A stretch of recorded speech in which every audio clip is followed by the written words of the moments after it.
doesn't add up. That one is interesting. They don't have a suspect. They will. Okay, we're going to start the Energy, Environment, and Land Use Committee meeting for this day, November 17th, 5 o'clock. Is there any courtesy of the floor? And by the way, We'll recognize I did not know that Mr. the McClure. University of Thank you, Madam Chairwoman. I don't know what. Excuse me, Mr. Spadoni, we have literally started the meeting already. We started the meeting. Oh, I'm sorry. Thank you so much. If you could just curtail your conversation, just wait till it's over. I'm sure we're going to be done by 6. Thank you. Thank you, Madam Chair. I forget what I was going to say. No, look, we're about to see a presentation that I think is going to be a bit surprising and inspiring. We are all working very hard to fight warehouse proliferation. And we have been talking about Northampton County and the greater Lehigh Valley being at an inflection point where there are so many millions of square foot of warehouses being developed that it will cause a deleterious effect on our lives going forward into the 21st century. Specifically, it will cause a deleterious effect because of the truck traffic that is exponentially increasing year over year and the relative pollution that it is bringing with it, causing asthma rates to skyrocket amongst our children. So we're working very hard in Northampton County using the tools that we have. And those tools are farmland preservation, open space and environmentally sensitive land preservation. And Maria and Brian, who are here tonight, work very hard in those spaces. And, you know, Northampton County in the very near future will be on its way to preserving 300 farms and be well in excess, I know we're not there yet, Maria, don't panic, be well in excess of over 20,000 acres preserved. And Brian is putting together one of the largest park systems for an individual county in the entire Commonwealth of Pennsylvania. And all of this will help us push back against warehouse proliferation and improve the quality of our lives in Northampton County. And the other thing we need to think about, we had lots of young voters come out recently to have their voices heard, sort of like a very rare occurrence in American politics. And they care about different things. And one of the things they care about is climate change. And they're very clear that they're worried about the planet that they're inheriting. And in Northampton County, I've made a commitment to a green energy future. Specifically, we have solar on our new forensic center, which in about a week or two, I'll be able to make a report on how much energy those solar panels on top of our new forensic center are producing, and it's really quite extraordinary. We're doing a great job there. But like those young people who are coming out to vote and who are making their voices known and talking about climate change and their desire to have a green future, we have that desire, and we're working on many different projects, and one of them you're going to hear about today that we've been working on for a number of years, which is the return of hydroelectric power to the Lehigh River. Now, hydroelectric was on the Lehigh River in the past, but that was larger scale, and this is smaller scale, and it's a new and exciting technology in some cases, and we're going to be moving forward so that these young people know that in Northampton County, their future can be green, like our future, like our future. Thank you. Thank you, Mr. McClure. Sure. I will permit that. Sure it is. Mr. McClure, so we were actually just talking about this last night, and since you said something that sparked my memory, I know there's a lot of emphasis on preserving land, which is fantastic. And there's farmland preservation is basically a program handed down by the state, correct? Well, it's Maria can explain to you exactly what the Farmland Preservation Program is, but it is a partnership between the state and the county and sometimes local government. Is there any way to incentivize and to preserve and to encourage the trade of farming? Because it's great that we're preserving land and farming, but I see a lot less farmers and a lot less kids interested in getting into farming, and I don't see any emphasis on how we continue this past this generation of farmers. That's a great question, and I think Maria could, when she is done with her presentation, could give you some insight. because I know she confronts it all the time. Okay. Thank you. Okay, great. Thank you, Executive Clark. And now we have a presentation regarding farmland preservation. Maria, thank you for coming here. Good evening, everyone. What I'm going to go over tonight is, this is one of the tools that we have in our toolbox that we are using currently to help facilitate the farmland preservation program in the county, as well as fulfilling our requirements for the state for inspections. So just to give everyone a quick background, the mission statement of farmland preservation is to promote the stability of agriculture and the viability of agriculture. And it goes beyond just preserving the land, it's about preserving the farmers. And that's something I'll talk about at the end as well. But just so you have a current image in your mind, to date, we have 18,775 acres on 243 farms preserved. I just closed another farm this week, so this is not quite accurate. I added another 54 acres, and I'm closing another farm next week. So we will have a total of 20 farms preserved just this year alone, which makes it one of our highest years yet in the number of farms we've preserved in a given year. So quick background, the agricultural law is what governs the farmland preservation program. It mandates that each and every conservation easement that we place on these properties is inspected and enforced and monitored every year. So this is the reason why you'll see the pictures that you'll see in this particular presentation. So again, we have 243 farms preserved. We have to inspect every one of them. Currently this year, we did 223 farm inspections. 9 of them were federal. That means they are held by the federal government. The easements are held as a federal conservation easement, and they are respected. They are required to be inspected every year. So this year, what we had done was we received a grant through the William Penn Foundation, and we contracted with a flyover company called Lighthawk. Lighthawk is based out of Colorado. They use William Penn Foundation monies to allow for those of us in the environmental communities to contract with them at no cost to us or the county through the grant. It did not cost us anything. We were able to fly in the Cessna that you see here back in June to conduct our aerial inspections. We've never done this before. It's the first time we've ever done the aerial inspections. We did them for 2 reasons. One, to get a general overall perspective of what is available, what we have to yet preserve, what we have preserved, as well as to be able to see from an aerial perspective, what are the practices that the farmers are required to implement. It's a totally different ability for us to see it from the air versus down on the ground and on foot. Avian flu infections this year, as you've all heard, limited our access to the farms. So doing it by the aerial technique was very helpful for us this year and allowing us to gain a completely different perspective.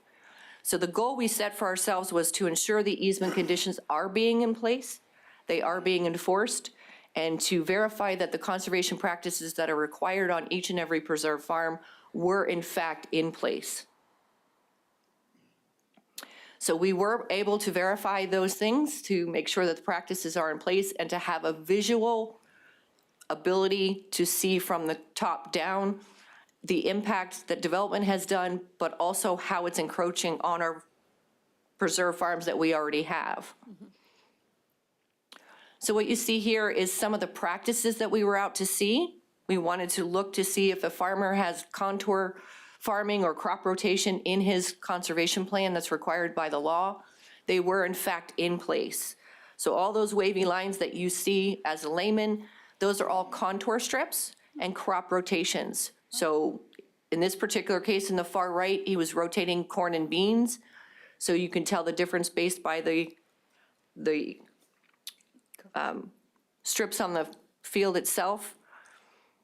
The farm in the bottom left-hand corner, you can see the tractor marks. That is him going in and actually doing fertilization during the crop season. And again, the lower right-hand picture you see there is a perfect example of what we're looking for. This particular farm owner was required to put in a grass waterway, and that strip that you see going through the center, That is the waterway that is implemented and that he is maintaining. That helps with soil and erosion. That also helps with runoff and the control of too much water being infiltrated on one particular property.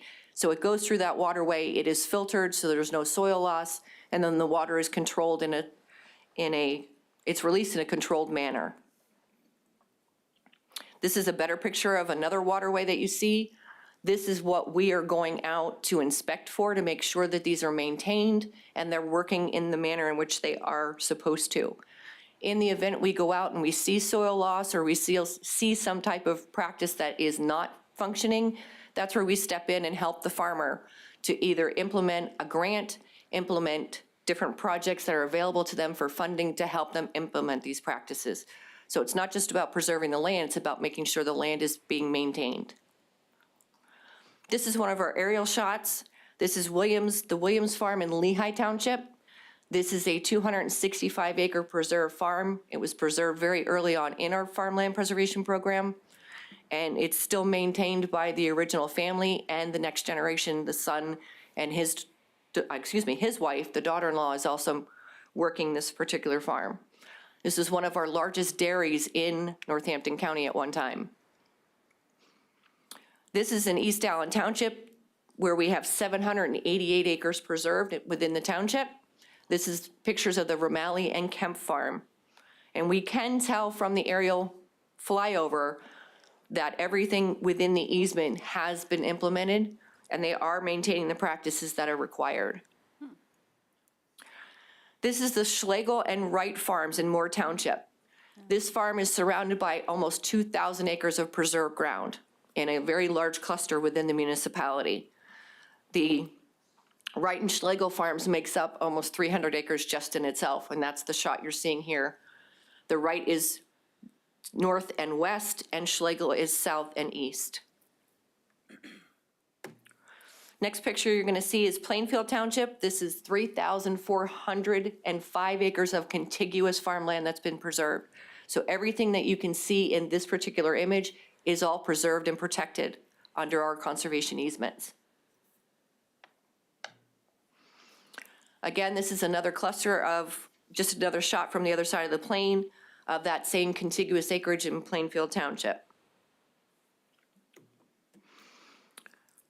And again, this is another image from another side. We were able to do 3 separate passes over the entire county that day, so we have different images from different perspectives. But again, this is that same cluster. In the center, you see the white, that is the Hahn Farm.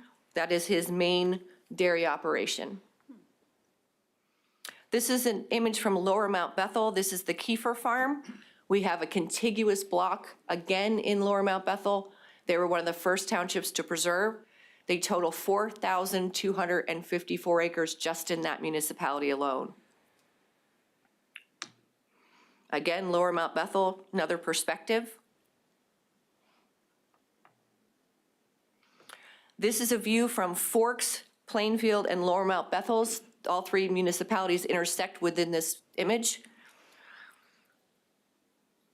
And this is one of our other dairy farms in Lower Mount Bethel in the lower center of your picture.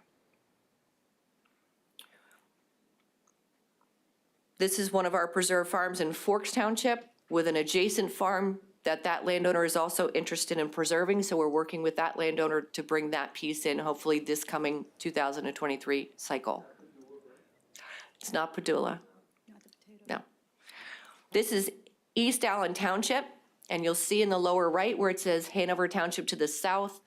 This is the encroaching warehousing that you see coming in from Hanover Township. And you'll see how it's beginning to encroach on what was at one point open agricultural land that we were still wanting to preserve. So you'll see in the next few images how the impact of development is starting to encroach on the preserved farmland that we're working to protect. Wow. This is East Allen Township. This was land that was slated for preservation, but ended up with a development on it. And you can see how the residential development is starting to encroach on land that we were hoping to preserve. What is that development called? Like, what road is that? There's no road in this image that I can tell you Identify. from here. I believe that is 329 out in the background, off to the northwest corner. Yeah, it's hard to see. This is Upper Nazareth Township. This is an example of what we're up against. The farm that you see in the upper part of your frame, that was the Yeska farm that we preserved back in 2006. The intention was the land to the south was going to be another applicant that was going to come in to preserve, but it was bought by a developer. So now the residential development is starting to encroach and surround what we've already preserved. So these are some of the obstacles and the hurdles that we're working with to still protect working farms, but still allow for development. From the area, you probably don't recognize this. This is the Sipel tract. This is the 600 acres that was along Route 33 corridor in Tatamy. That was originally the 600-acre Sipel farm. You can see that there is quite a bit of development already here. The original silos and farm buildings are off to your right. Those green patches that are currently being farmed are slated for development as well. Wow. And this is what was nice to see from this perspective is what we have to work with as we're going through and trying to preserve. Oh, my gosh. So this is Bethlehem, Hanover, and Lower Nazareth Townships where they intersect. This is quite a large swath of the development that has occurred. Again, the majority of these are along state roads and corridors where the development should be, which allows us to be able to protect the agricultural lands that's on the outskirts. This is just a graph from the LVPC report, Return on Environment, that shows in 2012 versus 1972, what was out there to be protected and preserved versus what we have left to preserve. You can see the numbers going down from 70% to 47%. Some of that agricultural land in that 47% is part of what we have protected. So it's not as ominous as it looks, but we have a long way yet to go. And that brings me to this perspective. So out of the 60,000 approximate acres, we've preserved 18,775. That leaves us with a little over 31,000 acres of land that is potential to be protected. That's not just farmland, that's also open space and natural areas as well that could be protected from development. One thing I want to bring to your attention is the Lehigh Valley, specifically Northampton County, the corridor in which we live.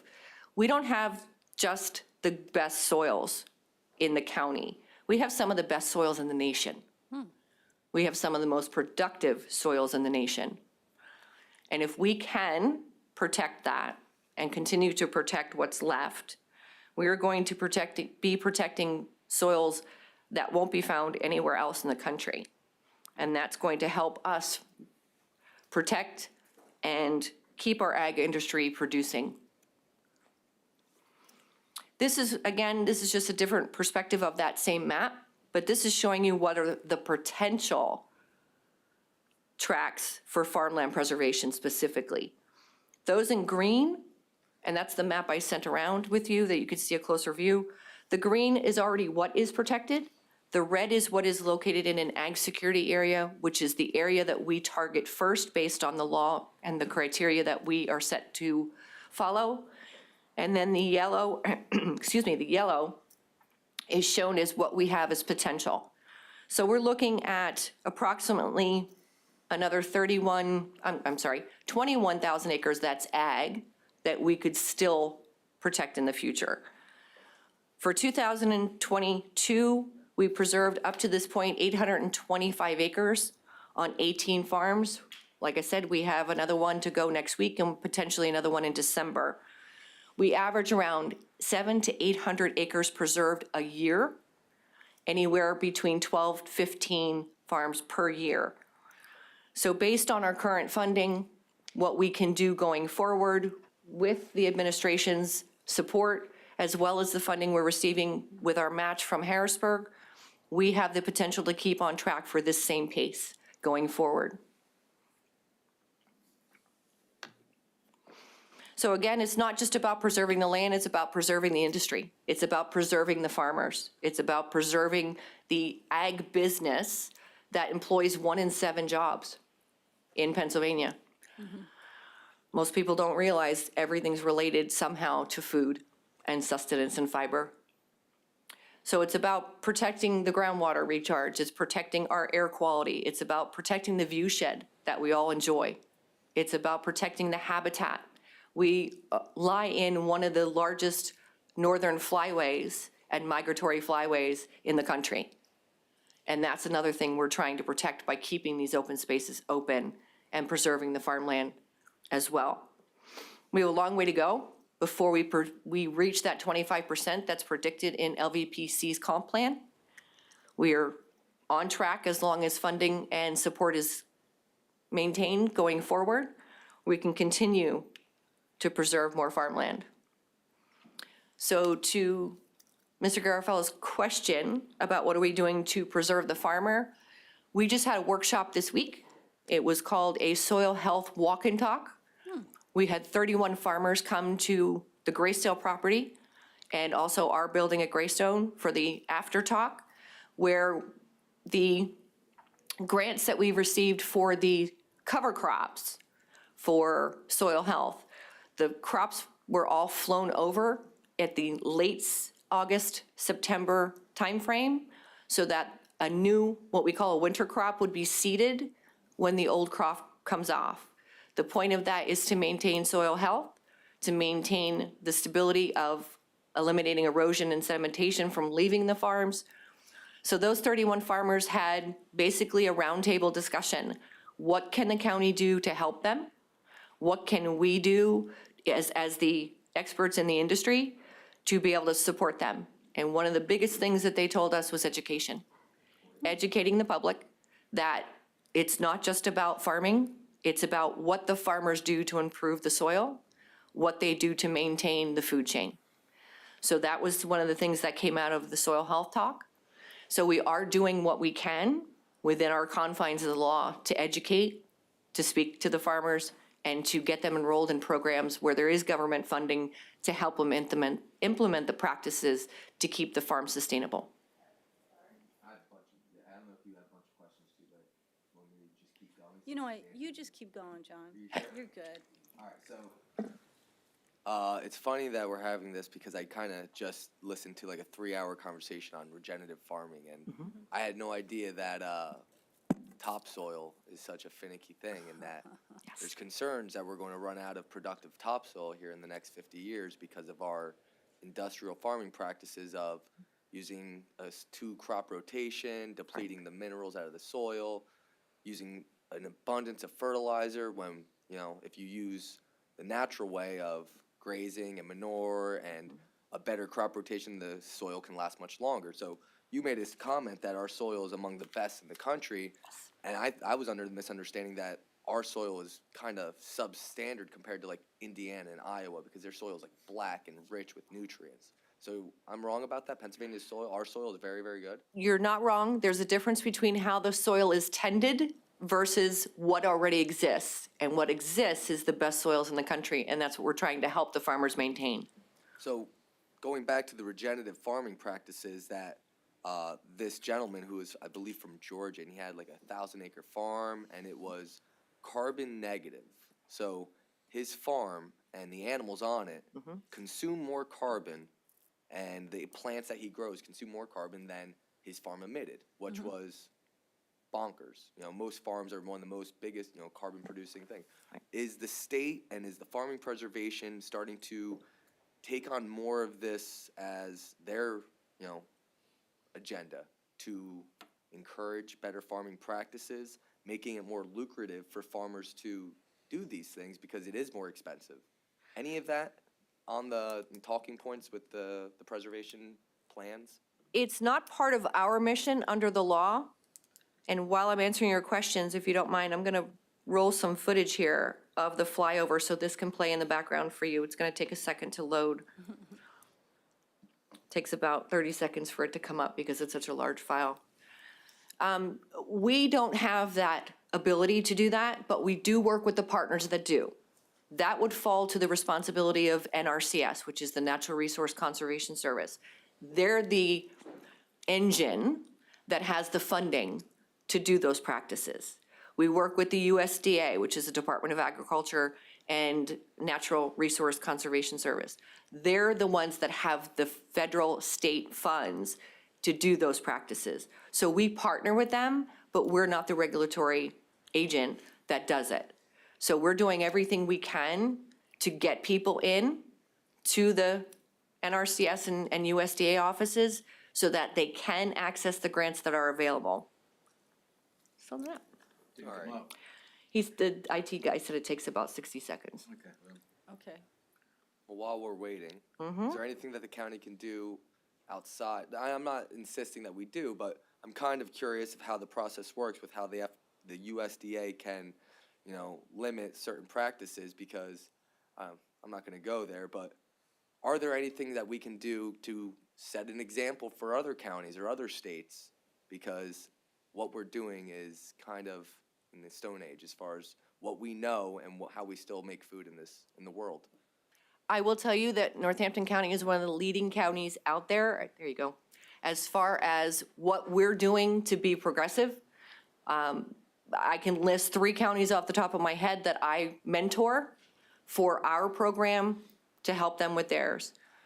And with that, teaching them how we're partnering with the other agencies. Perfect example, the Health and Soil Walk we just did on Tuesday, we implemented 1,600 acres.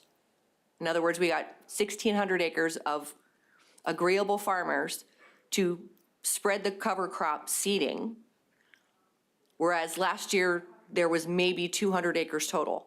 So by us advising the farmers and educating them about the benefits of soil health and the cover crops, we were able to get 1,600 acres covered this year, including our property over at Graysdale. Fantastic. So we can only do so much with the staff we have. We rely on the agencies, and it's our engagement with those agents that's helping us do what we do. All right, I only have like 1, maybe 2 more questions, so I don't take up any more time. How long have you been in the position that you're in? 20 years. 20 years. In that 20 years, or as long as we've been doing farmland preservation at least, has any farms been taken out of preservation? No. None. Nobody's ever said, I want to pay the back tax, I want to pay the penalties, and taken them out? The law is written so securely that they cannot. This law has been challenged by the Ephrata School District in Lancaster County, taken to the Pennsylvania Supreme Court to be challenged to be overturned, and they lost. So the easements are upheld up to the Supreme Court level. You showed a bar graph on one of your slides. And it had, in 2012, 47% average for agricultural and 9% for parks, being 58% green space in 2012. I was surprised to see from 80 or 70, whatever your first year on that graph was. 1972. 72. I thought it would have dropped a lot more from 1972 to 2012, but the warehousing really took off since like 2014, 15. Yeah. How much agricultural land and parks do we have left now? There's not been a recent study. The most recent one was the study that we did on the return and environment. That was 2014. So the most accurate number I can give you is about 31,000 acres. And again, remember, Percentage-wise from of your- total land, do you have any idea where that would be? I could not give you that figure in percentages right now. If you could, and I'm not asking you to do extra homework, but that's a question I have been asking myself, and I don't know the answer. If we have a rough idea of how many square foot of warehouses we have with paved land and all that taken into account, we should be able to at least back into the number somewhat closely. Because I think that's gonna be a way of showing people how much land we have left and how important preservation is. I'm almost certain you could go on the Lehigh Valley Planning Commission website and find more information about that. And Because they then- have a lot of data on the warehouse space that has been taken up, Converted. and they have maps of like everything. Yeah, I'm sure it's out there somewhere. Yeah, at least visually, you could see how much preservation there is, and then how much. They have a system where you could overlay the maps so that you could see the kinds of development and where they are in position with, agricultural easements and things like that. So One last question, and it's you're either gonna know or you're not, so. Out of the 21,000 potential acres of farming preservation left in the county or that you see to be potential, and of the 18,000 some acres that you've already preserved, is there a roundabout average price per acre that the county is able to purchase and preserve land?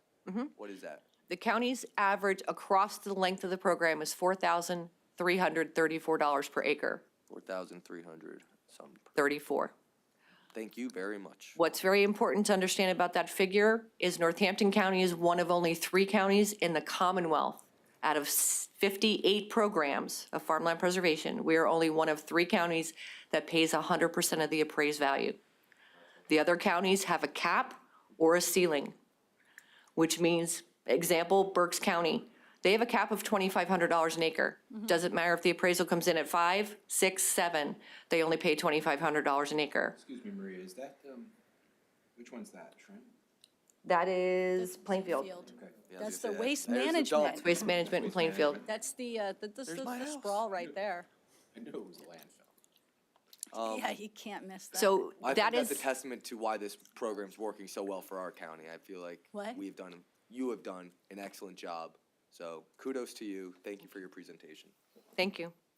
Anyone else have any other questions? Mr. Cusick, Yeah, you look like you're itching to ask a question. Sure, thank you. One of the things that I noticed amongst the slides were dairy farms, and it's a real challenge, and we've lost a lot of them. Could you maybe speak to what's going on with the dairy farms that we have left, and what's the prospects there?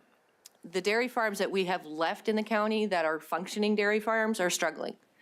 And it's a matter of market cost, what they're being paid to produce versus business cost, veterinary care, cost of feed. All of that is not working in the dairy farmer's favor. So unfortunately, it's an uphill battle for them because we're charging more for milk, but the farmers aren't being paid more for their product. Why is that? That's an industry standard. Unfortunately, that goes with hog producers, with fowl producers. That is the way the industry standard is, and that's a federal level that's got to be corrected with those milk prices. It's called price fixing. And they do it for the agricultural industry, and they're allowed to because our USDA says they can. Yeah. Mr. Libertarian, thank you for that. Yeah.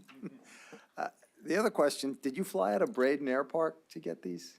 We did not. We flew out of LVIA. The plane that we were on, as you saw, was a biplane that the combined of the 4 of us, it was the pilot, myself, Ryan, my technician, and Austin Dreger from NRCS. He's our technician over at NRCS.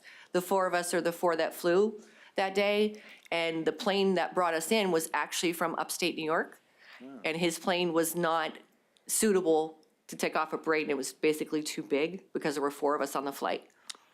Yeah, that looks nice. The other question I had is, you mentioned and talked about stormwater runoff. What is your relationship with the Conservation District, and how does what they do interact with your program? It's funny you bring that up.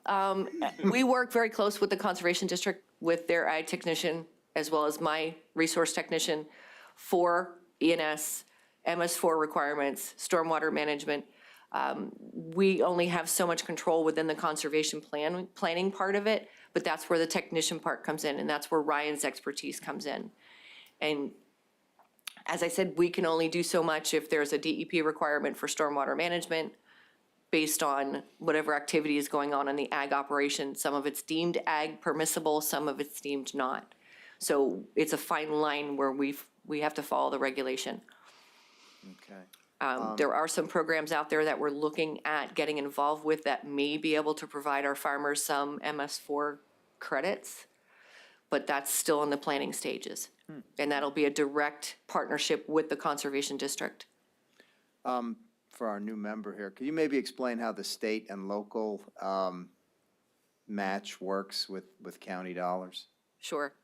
The county will decide their allocation in their budget in a fiscal calendar year. Whatever the county's allocation is, let's just use a round figure of $1 million, that goes and gets sent up to the Commonwealth. So any money the county puts up, whether it be the county's allocation or we have municipal match monies. That gets put into one pot, that goes up to Harrisburg through a formula based on real estate transfer tax. The formula is 16, yeah, it's big. We get a match back. We get money from the Environmental Stewardship Fund. We also get dedicated funding from the cigarette tax. So basically, if Northampton puts up $1 million, we have been, in the past 5-7 years, I'm going to say, we have received a 2-to-1 return. So if we put up $1 million, we get at least $2 to $3 million back. So we're looking at potentially a $3 million budget going into 2023.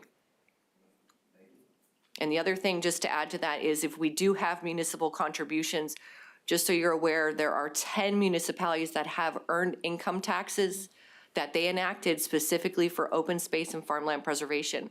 So we have the ability to rely also on those municipal dollars to help us in our preservation efforts. That was all I had, thank you. Great. I wish Ryan could have been here today to introduce himself. He does pull double duty with the conservation districts and farmland preservation, so I know that he's very active in field work. Yes, he is. That's his primary responsibility, is monitoring, inspection, enforcement, and again, working and partnering with the other agencies for grant funds. Right, so those 200-some field visits, he was part of that. He did all the inspections this year. That's his primary responsibility. huge. So thank him on our behalf as well. And I know that there is a lot of movement towards regenerative farming in Northampton County. Richard DeFebo is a huge proponent of it, and he's, I was wondering if he was one of your educators. He is supposed to be on the Conservation District's board as well. My understanding is he is going to be on the Conservation District's board. That's my understanding going forward. Good. He was one of our farmers that was at our event. He was not on the panel because he was on the panel from the spring event. So he deferred to another farmer for another perspective for this. He's a very this humble one. guy, too. So, He is very helpful. He's one of our go-tos. yeah, he's a great guy. So I guess Mr. Goffredo had asked the question about land preservation in terms of the pressure of development. And I know that we're offering $4,334 an acre, but at the same time, developers are offering exponentially more. Correct. So that's the conundrum, and that's the effort that you need to make to get to all those farmers. And I know that you have done some outreach to farmers that you haven't necessarily done previously, and it's why the program, I think, is much more successful. You're like averaging like, what, 20 a year?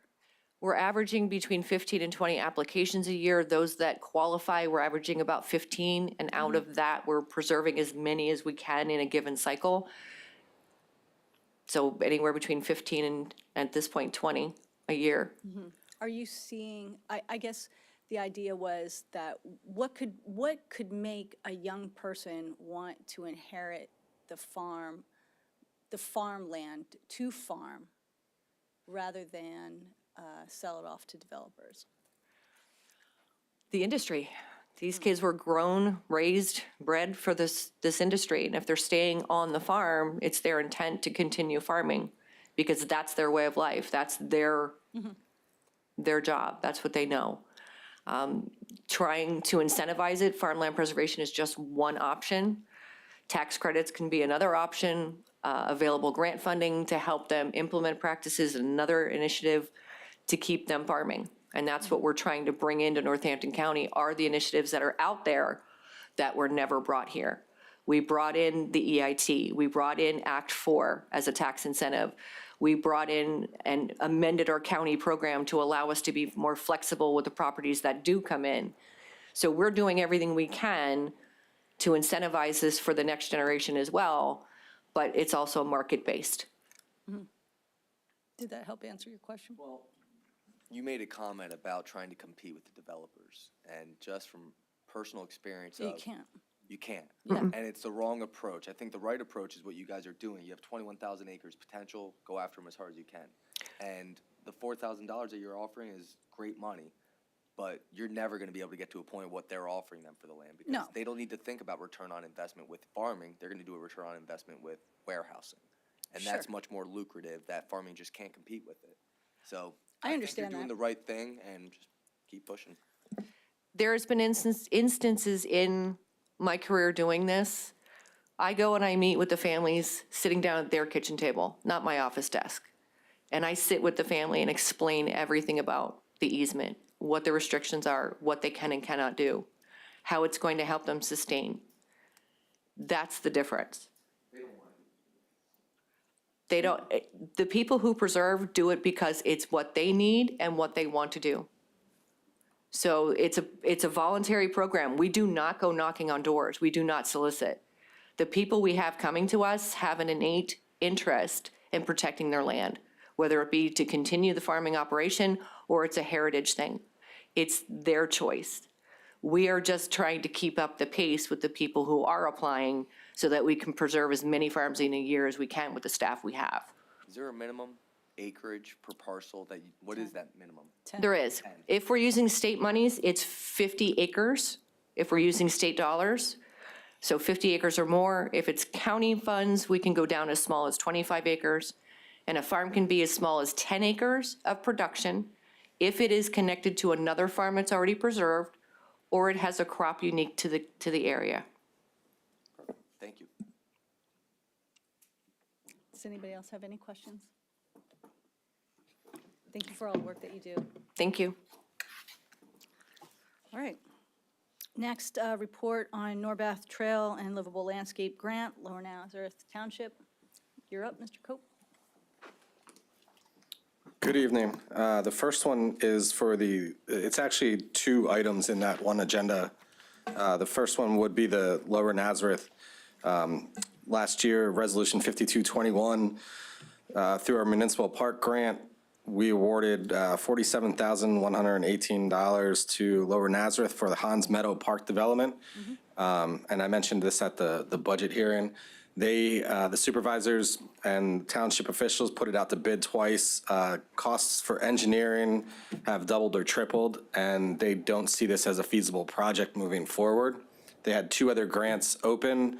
One has been closed, one will be closed, and they're looking just to finalize this grant and completely withdraw. So this will be turned back into the open space municipal parks, and if they have another project in the upcoming year, they may apply differently with the funding then. The other one will be introduced later tonight as an ordinance, so I just want to give you background for it. I know we really can't get into too much of it. This project started in 5, 6, 7 years ago, possibly. It's based around the Norbath Trail, Airport Road, and the warehousing and the development that is happening directly in that area. The Norbath Trail was purchased back in the 1970s by the county through Land Water Conservation Funds, federal funding. With that, there are restrictions to that. So the restrictions are that no land can be turned over from the recreation use of it unless it's monetary and additional land that is approved by both the county as the landowner, the state, and the National Park Service. So we've been working on safety upgrades at Airport Road. They're going to be putting in a concrete island, flashing beacons. That'll be installed by the developer there. And then we'll also be getting small parcel of land that's just equivalent or just over equivalent of what the taking is that they need on both sides, the east and west of the Norbath Trail along Airport Road. It's under an acre. They need it for right-of-way for turning lanes. And as I said, this has been ongoing negotiations between all of us for at least 5 years now. So that's the background on that. And I know that's an introduction of an ordinance, and that's all I have. Any questions? Thanks.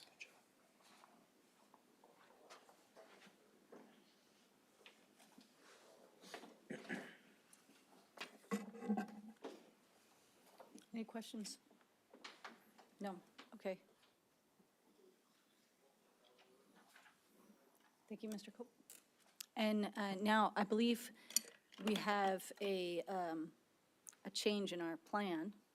We were supposed to have the report from Penn Environment, but Ms. Cardoni is in Philadelphia. She will not be able to make it back up in time for the meeting, so we will postpone that once again. We do have in addition the presentation of the hydropower plant, if you'd like to come up. Thank you, Ms. Zirinsky. Steve Barron, Director of Fiscal Affairs. Since I first started as the Director of Fiscal Affairs, we were approached by New England Hydropower to work with the Governor's Office in the Commonwealth on a special project related to hydroelectric power. We have a grant set up with the Commonwealth of Pennsylvania where the Commonwealth was looking for a matching grant from a local municipality. Northampton County, in an ordinance County Council passed on July 19th, allowed us to enter into this agreement and partnership with New England Power and the Commonwealth to bring back hydroelectric power on the canal system, the D&L Canal. The project has thrived, sort of languished a little bit because of COVID and the shutdown of the regulatory agencies that look at those permits. We are now back. We have a lease with the City of Easton, and there's some core drilling. And Michael Carr from New England Hydropower is here, and he is going to, knowing that some members of council have never met Michael before, as this resolution was passed so long ago, is going to share some information with you and talk a little bit about the project, where we are, how much has been spent by the Commonwealth and the County of Northampton, and then where we're going with the partners, City of Easton, as well as the D&L. So, Michael, I'll give you. Thanks, Steve. Yep, you got it. Thank you very much. My name's Michael Carr. I'm the Chief Executive of New England Hydropower Company. We are one of the few and leading developers of new small-scale hydropower on existing dams or waterways in the country. Most hydropower that you're familiar with is either refurbished or it's been in existence for a long time, or it's massive and it's out west. And our projects to date have been in Massachusetts, in Connecticut, in Rhode Island, and about 5 years ago, the executive director of the D&L Heritage Corridor noticed what we were doing in an area that's actually National Park on the Blackstone River in Rhode Island. And he always thought that something could be done on the canal. So he got in touch with us, and we did a survey, initial survey for them to look at the potential on the canal. And we've always looked at rivers and looked at hydropower in rivers, and really the light bulb hadn't gone on as to what could be the potential of canals. And in this study, it was very clear that back in the 1880s, the owners of the coal companies did an evaluation on the D&L to work out, could they put power on there as well as bringing coal down? And in fact, in the area that we're considering, which is within the Hugh Park, there was an existing hydropower plant. So back then, dual forms of energy, electrical production and so on, happened in the Hugh Park. That initial study led us to really put our own investment into working out, well, what could the potential be for this project? And in the process, obviously got to meet the county, got to know the D&L Heritage Corridor team well, got to know the City of Easton, and started putting together the plan. Now, the development of any hydropower plant in the country is divided between U.S. Army Corps of Engineers, U.S. Bureau of Reclamation, mostly west, but mostly eastern, it's going to be the Federal Energy Regulatory Commission. So the federal authority are the people who give a grant to produce hydropower. You cannot do this without a federal grant. So it's under federal jurisdiction, but the federal government won't give that license unless everything at the local and state level is agreed. So environment, local, city, everything that has to be in line. That process,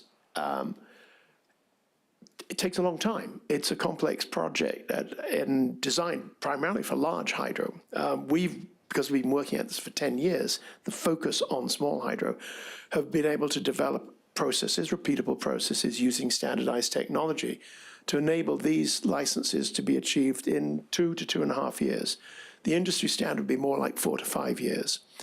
And that's no more than working closely with states and with the federal government to both the Department of Energy itself as well as FERC, which is part of the Department of Energy. So we were committed. We'd made the commitment to go forward and get a preliminary permit from the feds to do the development work.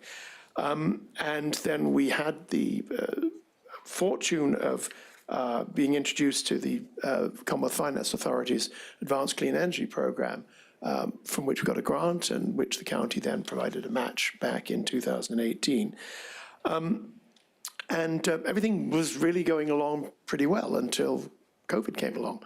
And if you can imagine a 2.5-year licensing process, and crazy things like federal government, state governments, sent people home. They didn't have the bandwidth to take design diagrams home, so you couldn't send a design print. You weren't allowed to receive papers. You weren't allowed to send a CD because no one was receiving stuff. So you had this ridiculous situation where stuff just didn't happen, and none more so than on the program, which is what we call the Lock 47 Hydro. Anyway, really since March, we've sort of been able to pick up the speed. But COVID didn't just affect the background work. You couldn't do field work. You couldn't get engineering groups to come out and do the sort of field work that's needed for this stuff. So the project at the high level will produce about 5,000 megawatt hours of electricity. It's about 5 times more efficient than solar, and certainly 3 times more efficient than wind. And at the end of the day, this is a very small footprint. This is about less than 1/4 of an acre in total that will be used between the guard locks at the beginning of the canal and the actual site where the hydro will be built. So it's efficient, it's reinstating stuff that was there 100 years ago. And it's got many, many benefits beyond the obviously renewable energy side. It's preservation of a canal system, because we're putting a long-term asset into this site. This asset will run for 60 years. You know, it doesn't wear out. This is tried and tested technology. And that means you've got to keep the water flowing in that canal. So everything that's needed to control the flow, manage the canal, maintain the canal, keep it as a historic and recreational asset is implicit in what we do. Without that, whoever funds the DNL would have to keep funding the DNL and maintain it and manage it. So we're actually working with the City of Easton, have the close to the final draft of a lease agreement. We'll be providing maintenance money for the annual upkeep of the site, and really trying to get this project into the ground in the winter 23-24. Really, when the canal's drained is a good time to put one of these projects in, because you don't interrupt with the recreational use of the canal. And the other thing that's, I think, key in all of this is that the technology we're going to use, we do use the Archimedes screw turbine, and when I last met with you, it was an Archimedes screw turbine. Since then, we've got to know a Pennsylvania-based company, Voith, out of York, Pennsylvania, who really are one of the leading experts in hydropower in the world. And they have a very efficient, environmentally friendly turbine. And actually, in your papers at the back, you'll see just a profile of what will be 2 turbines producing the... Oh, sorry. You know, I was really focused and I did not Okay. see them, but thank you so much. So these between them, they're about, each of them is going to produce about 350 kW, so just under 3/4 of a megawatt, producing 5,000 megawatt hours. And that's two of them there. The picture above you is a cross-section. You've got the canal on the upside. You've got the Lehigh River on the downside. It's about a 30-foot drop. So you're using the potential energy, the falling water, to drive the turbines. Nothing's being accelerated. It's whatever the water flow is. So a key part of all of that is actually in the slide before, the page before, the top part, you've got the blue, and this is the guard lock area that feeds the DNL canal. And it's a little bit of an eye chart on the right, but we're going to restore all those guard locks. So today they work, they're managed, but only 2 out of 6 operate. So they'll be completely restored, obviously historically sensitive and all the rest of it, but they'll be automated. So they are river level sensors and computer control to keep the flow in the canal constant. I think another additional factor here is the barge is very, very important to the DNL. And in so doing, we're going to put in a dry dock, a permanent dry dock, and that's the picture here, just giving you a view. Navarro and White, some local engineers, did this for us, where we'll allow them to do the annual maintenance on the barge. They do it at the present moment by draining the canal, but obviously if you want water to be flowing, to be generating hydropower, you want to keep the canal watered. Therefore, we'll be putting in a dry dock to allow them to do the maintenance of that. So the roadmap from here onwards is literally in December, we will file with the federal government something called an initial consultative document. In this instance, and this is something working with FERC, we've developed, you submit this document as if it's the complete and final license. And we're talking about something that is significant. Design plans have got to be at least 40% complete. All the engineering studies, your environmental studies and so on have to be included.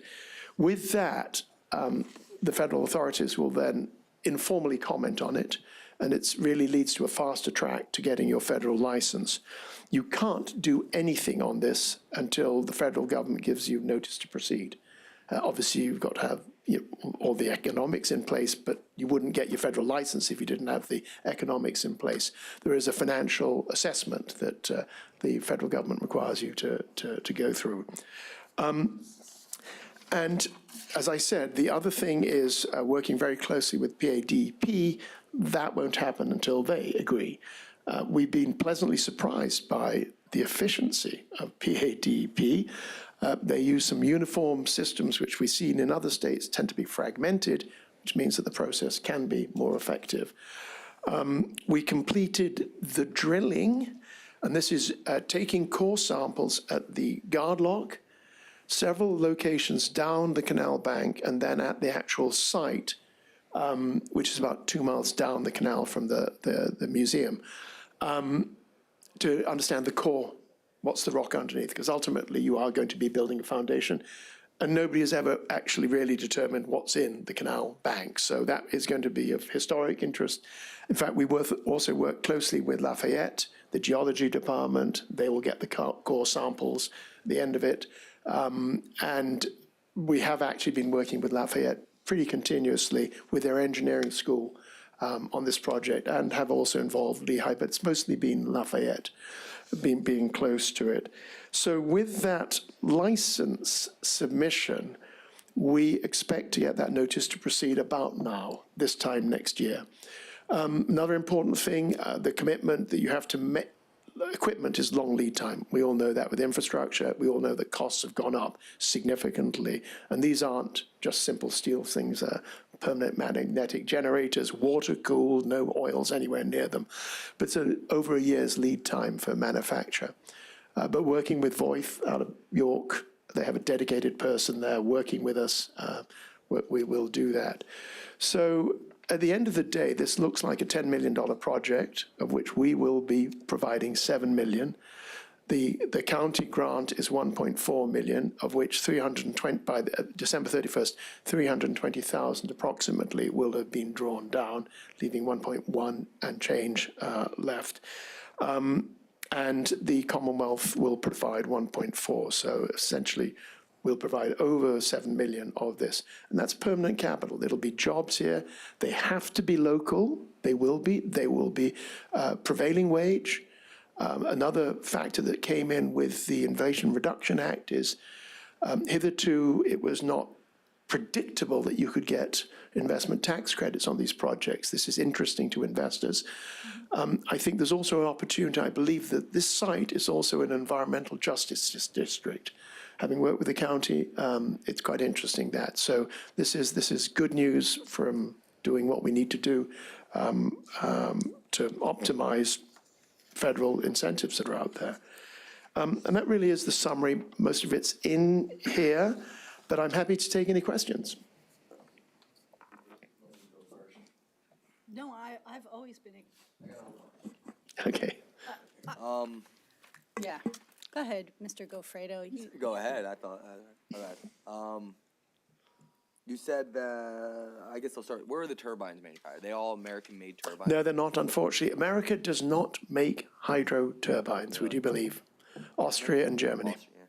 But Voith bought Alice Chalmers' business in York, Pennsylvania some years ago, and it is the biggest U.S. Germany's source. big with making this stuff. So how many turbines did you say? Two. Two, that's it? Two Yep. turbines? Yeah, looking just like the ones at the back in the photo. You said they should produce 5,000 About 5,000 megawatt hours, yeah. So if an average electric bill is a 15 cent per kilowatt hour, you're telling me that's going to produce about $750,000 a year? Approximately that. And then there's another incentive called Section 242, which is for new hydro developments, which the government gives you 1 year in arrears. So the entire cost of the project, I know you were saying a bunch of numbers and who's paying for what. What do you see the entire scope of the project costing? About $10 million. $10 million. And yeah, that's a pretty good return.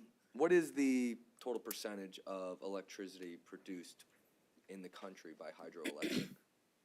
Wow, 7% is about interesting. Why that's so low with all the dams that we have and all the hydroelectricity that we had done in the last 70, 80 years? Well, Depression era was the big time when it was all the big dams were put in. The last big wave of any hydro development was in the 1980s.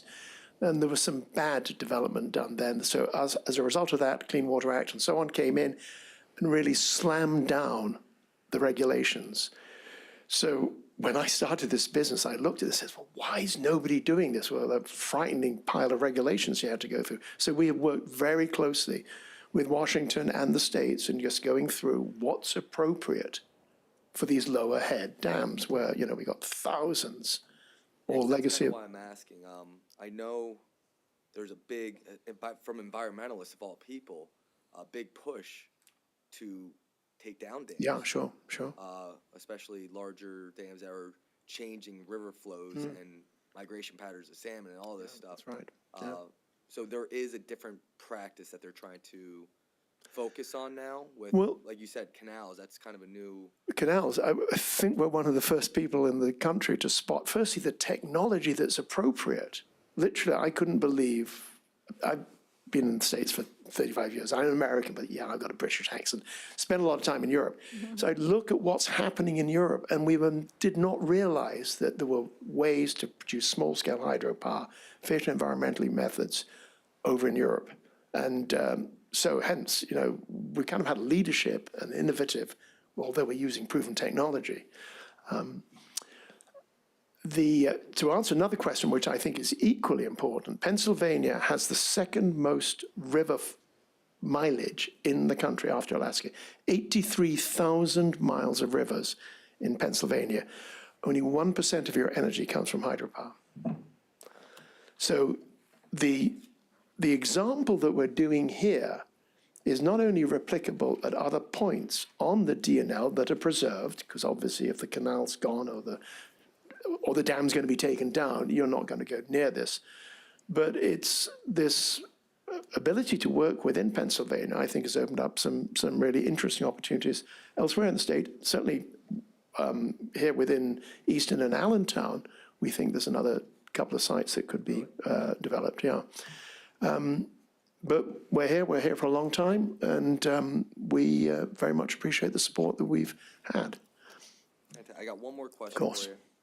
Great presentation.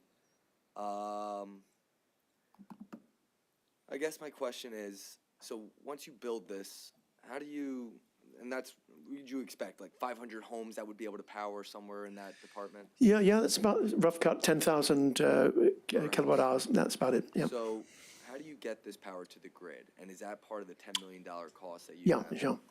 That's all included? That's all in there, yeah. So this is standard three-phase power. It goes into standard interconnection. Anywhere you see 3 lines, that's three-phase power.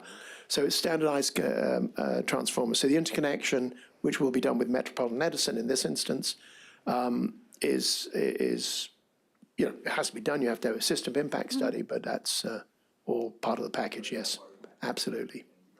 It's all net metered, right? Yes, You have to indeed. apply for an application to interconnect to Met Ed, correct? That's right, Sure, so absolutely, you yeah. get credits for every kilowatt hour that you put in. That's right. And I suspect that you're going to get the tax credit and then whatever SREC, and that helps your end of that 7 Yeah, million, right? that's right, yes. And for our 1.4 million, we're generating about $750,000 Well, of yes, energy a but- year. But but- where does that energy go? That energy will go, and that's the current negotiations potentially with one of the colleges, which is where most of our conversations taking place, primarily probably to the colleges. And that's right in the middle of discussion at the moment. So they would buy it at whatever price we negotiate with them. So we would own the energy then? No, the energy is, the electricity is fungible. So if Lafayette, for example, wanted to buy this power, Who would they be buying it from? they'd be buying it from the Lot 47 Hydro LLC. They'd be buying it directly from that. And the contract would be recognized by Metropolitan Edison Right. and the credit given, just like solar. Anything you've seen, exactly the same mechanisms as are used in solar. And net metering was complex in this state until about a year and a half ago when the Supreme Court basically overturned the PUC, they basically put in regulations that restricted the ability for somebody to use net metering unless they were within 2 miles of miles, production. And you had to use 40% of the energy you produced in it, and Yeah, they have it was a killer. wonderful regulations. I understand them. But it's been overturned, and the Supreme Court basically said to the PUC, you've overreached. I can give you the exact references you need it. I would appreciate that. Yeah, certainly. So I guess at the end of the day, tell us a little bit about how the county benefits from having a hydropower plant in Humor Park. Yeah. Well, firstly, the loan gets repaid. Okay, so that's very clear. This is a loan, but it gets repaid. And The $1.4 million Yes, indeed. that we put out gets repaid. that's right, gets Got it. repaid, yeah. And then it's from the, in terms of meeting the green mandate, any objectives that the county has, the county chief executive was indicating that that is a drive, then that is of value. In terms of monetarily, Eastern will get lease payments, they will get funding, additional funding that we will provide for canal maintenance. So directly actually into the county, it would be, I think, difficult to identify specifically. But it's Eastern, it's the DNL, it's the colleges. Okay. Just wanted to be clear on that. And I still think it's a wonderful project, I think, generating hydroelectric power just to sell back to the grid to make sure that Lafayette or another college Yep. or whomever, Yeah. and if this benefits Easton and also keeps the canal maintained with basically no skin off our back, I mean, if the loan is repaid, it seems like a Yeah. win-win for everyone. Go ahead, Mr. Cusick. I had a couple questions. Recently, we've had the federal government has passed a rescue plan, an infrastructure plan, and something called an Inflation Reduction Act, all of which I believe contained funding for projects like this. Have you reached out and tried to get federal funding rather than from the county level? Well, the investment tax credit, which came with the Inflation Reduction Act, for hydro, it had only ever been annually renewed in arrears. With the Inflation Reduction Act, they say it's got a 10-year life. So that is good. And the answer is yes, that will be claimed. It's part of, it becomes effectively like equity in the project. But you have to get somebody to buy the tax credit. We, as a small company, would end up selling those tax credits. We don't have the profits to absorb them. Okay. And the Infrastructure Act, there is actually quite a lot of stuff in there that's for many projects, obviously, and this is the one that was passed last November. There's about $1 billion that is earmarked specifically and mostly for dam safety, because that's one of the big unfunded liabilities. So in this, we will also, as the licensee, have responsibility for the chain dam. So there's we've done our survey work on the chain dam. So this is certainly you don't do these things without doing a lot of background research. You're a privately held company? Yes. So far, you've spent $320,000. Can yeah. you maybe break down what that's been for? Engineering design is most of it. Most of engineering design, surveys, drilling, license preparation, lease negotiations. It's mostly those soft costs. It's not bricks and mortar yet. Okay, and where does the funding come for the bricks and mortar? That comes from our 7 million. Your investors? That's right, partners? absolutely. Yeah. And actually, the 320 is only 30%. The balance has been not quite 30%, but a portion, it actually turns out to be about 20% from the CFA, Commonwealth Finance Authority, and the balance is us. So that's our skin in the game at this point. But at the end of the day, it's $7 million skin in the game. Okay.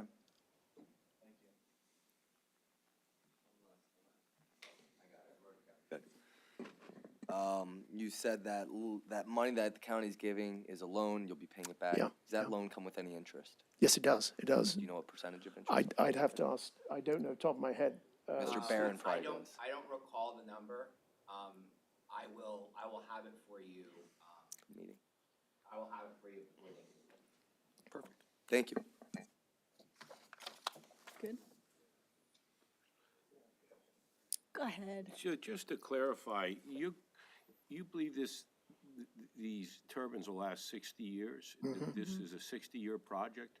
So you're going to be responsible for upkeep of the canal for the next 60 years and upkeep of the dam, chain dam, for the next 60 years? Yeah, the FERC license is a 50-year license. In fact, I think on this one, it's going to be a perpetual license. So as long as you, and you have to meet conditions, which are federal conditions, all to do with dam safety, environmental, whatever else. So yeah, the owners have that responsibility. And of course, if you decommission, you got to make it like it was. The Fed's not very keen on decommissioning projects like that, and neither are investors. So it's done with sincere and deep study for a long life. That's, there's some value, real value in that for our community. Just something, my own curiosity, when we get a deep freeze winter and that river freezes up, we just shut her down, or how do we deal with that? Well, we take, the nice thing is, unless we have ice that goes to the floor of the river, we get the flow under the ice. And actually, that is another point for why we're using the stream divers. The Archimedes screw takes water from the surface. So in that instance, you'd still get some, but you'd have less because there'd be maybe a foot of ice in the canal. You'd only have, So this actually, these are completely submerged in the water. These turbines are a couple feet underwater. Yes, they will be. So they'll be specifically, effectively embedded in the Lehigh River, at the Lehigh River mean water level.